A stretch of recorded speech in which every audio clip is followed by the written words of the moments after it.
Today we are ranking the moon signs, most to least chaotic, so let's get into it.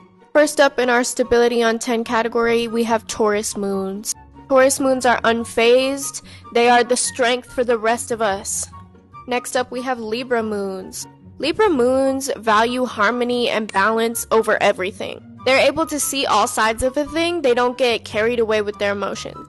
Next up we have Aquarius moons. Aquarius moons get a bad reputation for being detached, but in reality, they're analytical, they're logical.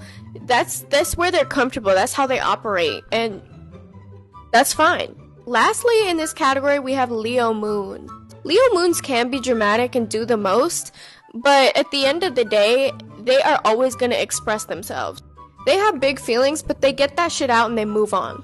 Our next category, definitely a liability, endearing though. First up, we have Aries moons. Aries moons are quick to temper, but they are generally emotionally resilient and composed. Next up, we have our Pisces moons. Pisces moons feel everything and they are emotional and sensitive, but that doesn't mean it's unhealthy.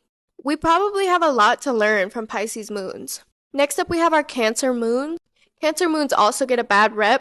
Yes, they can be emotional and moody, but again, having big feelings and being sensitive is not an unhealthy thing. Give them their space, and once the mood passes, you're good to go. Next up, we have Sag moons. When life is good, Sag moons are great. But when shit happens and when life is bad, Sag moons will avoid their feelings like the plague. Humor is a band-aid. Moving on to our last category, the unwell category.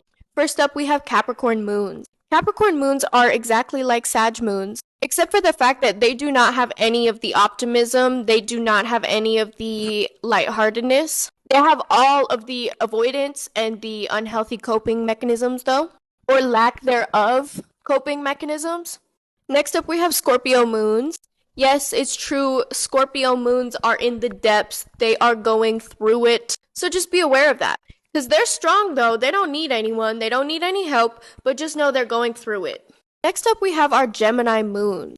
Thinking about the emotional state of a Gemini moon makes me exhausted. These people's minds never stop, they are always going. They probably lay awake at night thinking about something that happened 4 years ago and reanalyzing how it could have gone differently and what they were embarrassed over what they said or didn't say. And lastly, we have the most unwell moon sign, our dear precious Virgo moons. Virgo moon's emotional state is high-strung. Like Gemini moons, their minds never stop. The overthinking is on 10, the anxiety is on 10, the rumination is on 10.